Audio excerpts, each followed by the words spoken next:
So give us an overview of the numbers you have at the moment in terms of students and how that's going to grow, hopefully, over the next few years.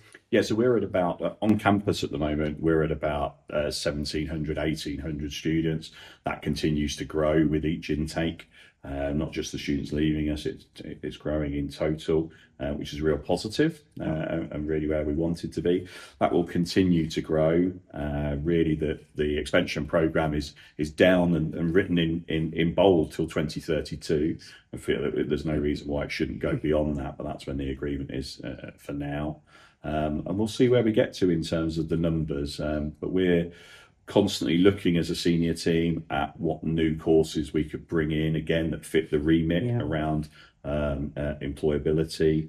And that's why when we're both working with employers, but also really exciting developments like the pool and the leisure facility, when I've talked to the developers there about the high-tech gym equipment in there, really interested to, when I've sat around the table with Sport England, where they want some of the disability gym equipment in there, that instantly sparks my mind thinking, right, courses that we can run in health and exercise science. Might we head into physio, for example? Yeah. No national shortage of physios for anyone who's ever tried to get one. It's, you know, Really? it's difficult out there, particularly on the NHS.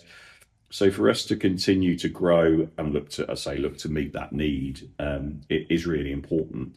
Both for us to continue, we're really happy with our kind of percentage of students that are from the Greater Peterborough area, but continue to grow regionally, continuing to grow nationally, and have our international footprint as well. We're very proud to have international students here, as well as students from all four corners of the UK. Okay. What percentage of students are international then? Yeah, so our breakdown really works that we're hitting almost exactly what was in the bid documents. We're about 50%.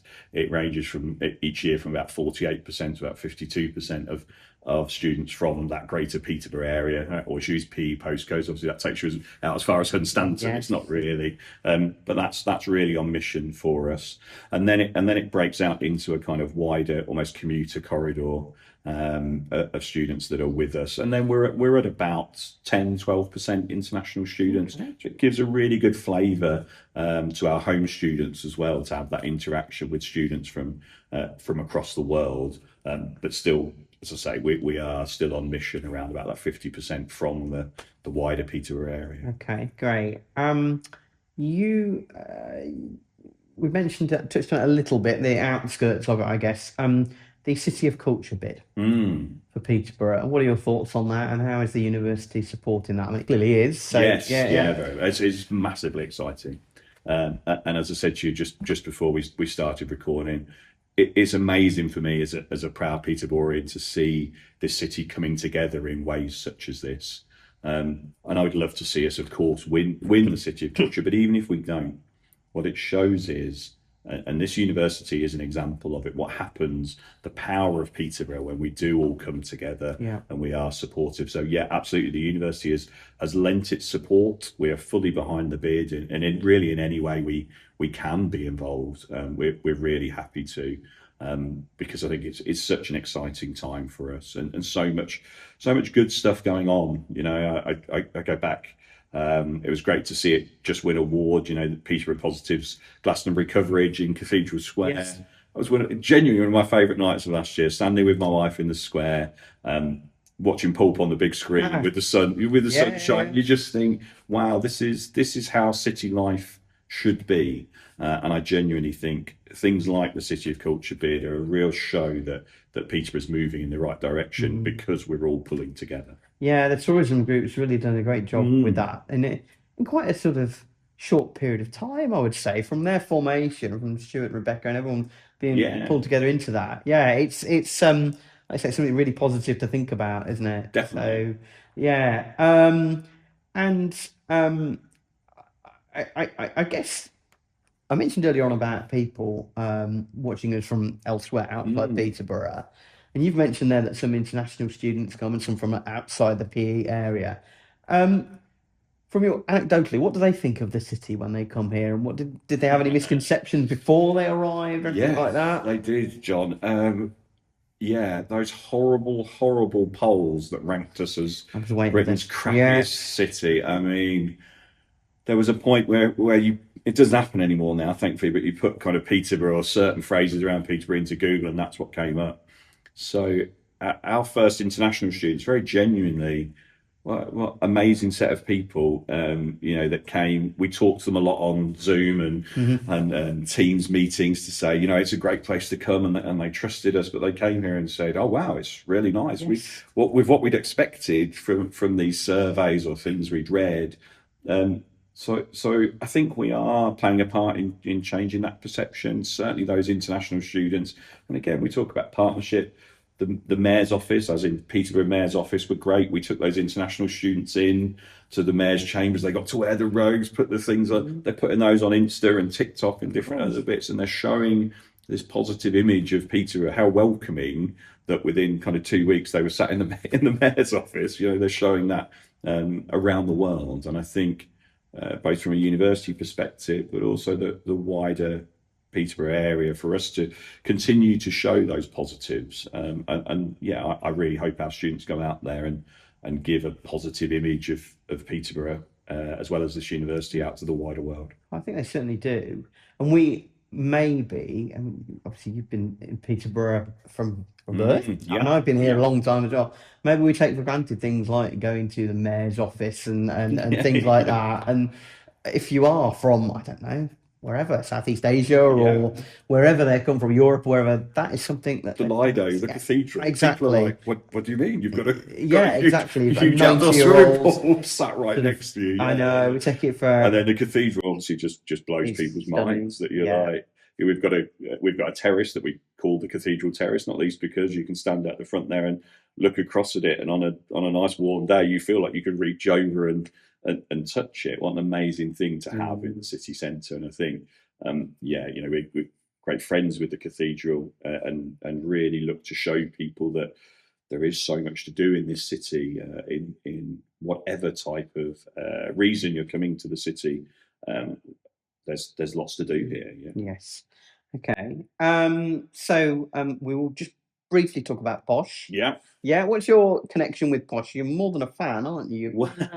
Yeah. So I've been a supporter for just about 45 years now. Okay. Season ticket holder for the vast majority of that. Indoctrinated my kids into it as well. Good. It's been at the heart of everything I do and my family have done for many years. And then for the last 3 years, I've been lucky enough to be involved in the Peterborough United Foundation. I've been chair of the board of governors for the last couple of years, and that's something that's hugely important to me. And again, we go back to the impact that a foundation associated with a football club can have in a city. We've seen it in so many places, and we're seeing it come to fruition in Peterborough now. So many of the different schemes that we're running, whether that be the Youth Employment Hub, which has been featured again. Yeah, it's very successful. What an amazing thing to be able to bring young people in that are not in education, employment, or training, and help them. And some of those people, I've been there and talked to them, are just phenomenal individuals with an amazing story to tell, but might just be lacking in a bit of confidence. Yes, not quite know which way to go in life. It is. I had a really good conversation with one of our young people at the hub who were talking, and I was saying, right, you've got so many amazing skills and talents, and they'd got a real problem with job applications. Looked at the job application, and anything that said in essential criteria that they didn't feel they fit, that was it. They just said, they might have 7 or 8 of the other ones, but there's one that's missing, or they don't quite have. But sitting with our experts that are in the hub and saying, well, don't worry about that one you haven't got, but let's think about these 7 you have. Put the application in and go from there, and talking to real people. The example I use, I can use about this job. I didn't have one of the essential criteria for this job, and had to, but had to keep going. Yeah. And I think, so really, really proud of that, as well as all the things we do around football, and the really close association, obviously, with the football club, and the power of the badge we talk about a lot, but is really, really important. And again, the football club and the foundation are a huge part of this city, and a huge part of the partnership we all want to push the city forward. Okay, favourite player ever? That's a good question. Tony Adcock or George Boyd. Yeah, Boydie was very, very special. It My was a kids talent, had wasn't to it? had to hear lots of tales of yeah, but I've got a special affinity, I think, to that early 90s team. I think any team, so I was kind of 16, 17 at that point. Tony Adcock was amazing. I would say Mick Houser was just the greatest of leader that I've ever seen on a football pitch. And yeah, they were very special times, but we hope, you know, those special times come back again. You never know. Yeah. I will conclude. We were talking about leadership there. So in 10 years, 2036, what do you hope people will be saying about ARU and the effect that it's had on Peterborough? That's a really good question. I think, yeah, in 10 years' time, I think for us to be cemented as that real civic institution within the city that has helped the city drive forward, that has become a really well established university, and that is giving people those opportunities. I think one of the most amazing things right now is we get that I haven't experienced at other universities I've worked for is we are getting local people coming in, mature students or school leavers, and basically coming in saying, kind of, here's what I've got, here's my envelope of certificates. Is that enough to come in, and us being able to have those different courses that will enable them, maybe if you haven't got the right quals, to come in and do your degree course, come in and do your foundation with us first, and look to grow through. And I think we've really got that vision of a student that has come from, say, a local Peterborough school and has done their GCSEs, A levels, comes to us, does their undergrad, does their masters, then gets their doctorate here, and again walks across the stage of the cathedral. That will be, graduations are always a special day, but I think certainly in my mind, I imagine that the senior team the same, just having that vision of that individual that, and again, might have had a few bumps along the way, might have had a few things that haven't gone right, and we're really keen to look at those. Even now, you know, we've got some people who come to us without their maths and English GCSE, and we say, so they'll say, "Oh, well, I obviously can't come here." And you think, well, there's ways and means. You know, we can do what we call equivalency testing, or you can go back and do your GCSEs and come back, or we we have people who come in. I remember last summer came to one of our open days, a gentleman who said, "Oh, I've got no qualifications, but I've always wanted to come to university. I'd really like to study business and management." So I said, well, okay, you know, you've said, there was the first thing he said, "I haven't got any qualifications, so I won't be able to come in."